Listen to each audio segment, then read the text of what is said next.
मसीह के पवित्र नाम से आप सबको जय मसीह। मैं खुदा का धन्यवाद करता हूँ कि प्रभु ने फिर इस सुंदर फेलोशिप को, संगति को, जो अलग अलग जगह से हम सब लीडर भाई बहनों को इकट्ठा एक बार फिर किया है इस 2025 में।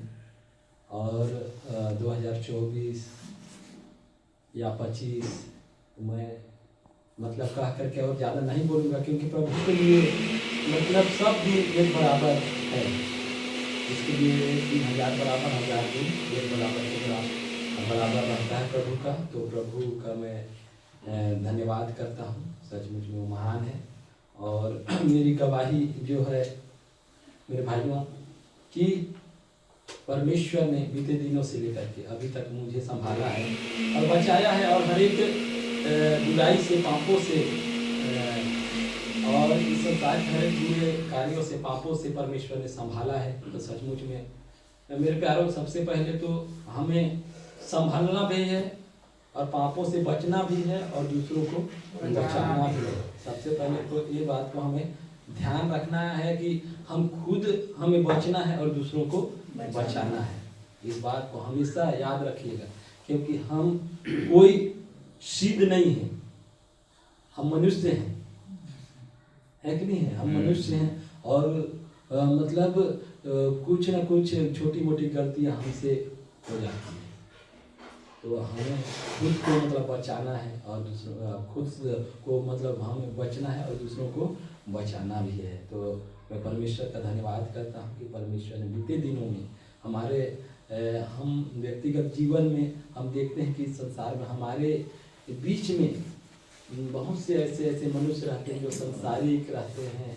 कितने प्रकार के मनुष्य आते हैं जाते हैं, कितने लोगों से हमारा सामना होता है, लेकिन परमेश्वर ने उस बीच में भी हम सबको संभाला है और अपनी धार्मिकता में, विश्वास में हमें आगे बढ़ाया है। तो मैं परमेश्वर का धन्यवाद करता हूँ कि परमेश्वर ने संभाला है। और अभी जैसे प्रभु का कार्य को लेकर के कहीं ना कहीं मैं या हम लोग कह सकते हैं कि थोड़ा ना थोड़ा हम लोग अभी कमज़ोर पाए जाते हैं, लेकिन हम विश्वास करते हैं कि आने वाले दिनों में कि हम प्रभु के राज्य के लिए, उसके कार्य के लिए मेरे प्यारों बढ़ चढ़ करके करने पाएँ। और मेरा हमेशा यही मतलब मनसा रहता है कि मेरे जीवन से मतलब प्रभु का कार्य हो, कुछ ना कुछ प्रभु के लिए अपने जीवन से मतलब कुछ ना कुछ कर सकूँ, ऐसा ही रहता है। लेकिन हम देखते हैं कि हमारा इस व्यक्तिगत जीवन में, इस संसार में बहुत से मतलब काम आ जाते हैं अपने परिवार को लेकर के, अपना जीवन यापन को लेकर के। इस कारण हम कहीं ना कहीं पीछे रह जाते हैं प्रभु के कार्य के लिए। तो मैं प्रभु से क्षमा चाहता हूँ और मैं यही प्रार्थना करता हूँ कि प्रभु हमें मतलब दिन प्रतिदिन उसके कार्य में, आत्मिक जीवन में, विश्वास में दृढ़ करे और हमारे जीवन से बहुत आत्माएं बचे, ऐसा हो। हम मेरे प्यार कोई सर्वसिद्ध नहीं है, हम मनुष्य जाति। हम देखते हैं बाइबल से कि जब प्रभु यीशु मसीह जब मर गए और जीवित हो गए, तो जब 3 बार प्रभु यीशु मसीह अपने चेलों से मतलब दिखाई देता है, जब पतरस लोगों को दिखाई देता है, तो लोग उनका प्रेम जो प्रभु के प्रति, उनका कार्य जो क्या हो गया था, ठंडा पड़ गया था। हम देखते हैं कि उन लोग सब जो अपना कार्य, व्यापार, जीवन यापन के लिए जो कार्य करते थे, वो सब में उन लोग जाने को दोबारा हो जाते थे।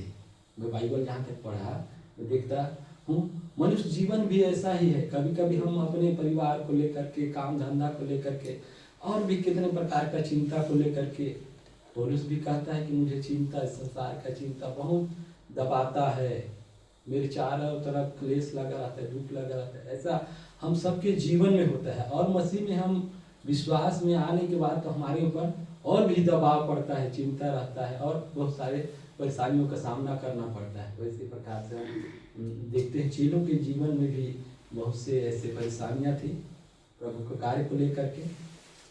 प्रभु ने पतरस से क्या कहा कि तू मेरे भेड़ों को चरा, मेरे भेड़ों को चरा, मेरे भेड़ों को चरा, रखवाली कर। बोला नहीं बोला? तो लोग सब ठंडे पड़ गए थे। जब तक प्रभु यीशु मसीह था बहुत जोश में थे, बहुत उत्साह थे, लेकिन जब प्रभु यीशु मसीह उनके बीच से मतलब जब जी उठने के बाद हम देखते हैं तो सब अपना अपना काम धंधा, कोई मछली मारने जाने को सोच रहा था, कोई और किसी कार्य को लेकर के जा रहा था, लेकिन प्रभु यीशु मसीह उनको समझाया, फिर अपने अपने उन लोग कार्य में लगे।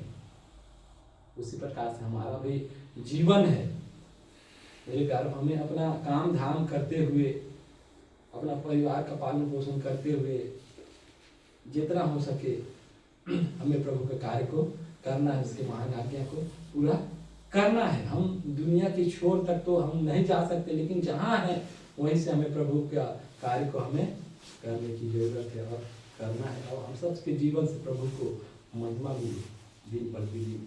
प्रभु आज मैं देखता हूँ कि मसीमत का मेरे प्यार के सही और खरी वचन को लेकर के आज कार्य कर रही है, जिससे आज पूरे देश में पूरा वर्ल्ड में आज जो कल शिक्षा वाले हैं, जो पेट के सेवक हैं, वो लोग डरे हुए हैं मसीह मंथन से, उसकी शिक्षा से आज डरे हुए हैं। और इन सब लोगों का आज में सामना करते हुए हमें आगे बढ़ने की जरूरत है और प्रभु का वचन को लेकर के, उसके कार्य को लेकर के आज हमें आगे बढ़ने की जरूरत है, प्रभु का कार्य को करने की जरूरत है। और मैं धन्यवाद करता हूँ आप सबों का, जो आपने अपना अपना बहुमूल्य समय को दे करके इस जगह में आए हुए हो, कि हम सब जो रणनीति प्रभु के राज्य के लिए, उसके कार्य के लिए बना सके और मिल करके प्रभु के कार्य को आगे बढ़ाएं। और जो खरी शिक्षा, सही शिक्षा जो आज हमें मिली है, आप लोग अंदाजा लगा सकते होंगे कि बहुत 3 साल 4 साल 5 साल बाइबल कॉलेज करने वाले और बहुत से पुराने विश्वासी 20 पास्टर लोग हैं, लेकिन जो आज बाइबल की जो सही शिक्षा है उससे आज अनजान है। लूसीफर बहुत होशियार है, चालू है, वो नहीं चाहता है कि इस प्रभु का शिक्षा में, उसकी बातें में वो गड़बड़ी लाता है और लाता रहेगा सचमुच में। लेकिन हमें प्रभु की जो सही शिक्षा है उसको आज हमें लोगों तक बताना है और अनेक आत्माओं को जीतना है। बाइबल भी कहता है परमेश्वर इसी से प्रसन्न होता है कि हम उसके लिए बहुत सारा फल लाएं, उसके लिए बहुत सारा आत्माएं बचाएं। बाकी खेत तो बहुत थे लेकिन मजदूर थोड़े हैं, कहता है। मेरे प्यारों, आज हमें बाइबल जैसे डैनियल राज कहते कॉन्टेक्स्ट में पढ़ना चाहिए। आज सचमुच में कॉन्टेक्स्ट में रख करके बाइबल पढ़ना है और हमें समझना है कौन सा वचन किसके लिए आज लिखा है। तो मैं आप सबों का भी धन्यवाद करता हूँ, पास्टर का भी धन्यवाद करता हूँ, विकास का, जो इस समय सोशल मीडिया के जरिए भी यहाँ काम हो रहा है और प्रभु ने उन्हें उनकी बुद्धि को खोला है और सोशल मीडिया के जरिए यहाँ इस क्षेत्र में कार्य करवा रहा है विकास के जरिए। तो मैं उसका भी धन्यवाद करता हूँ, प्रभु का भी धन्यवाद करता हूँ और यही मेरी गवाही है आप सबों को। जय मसीह।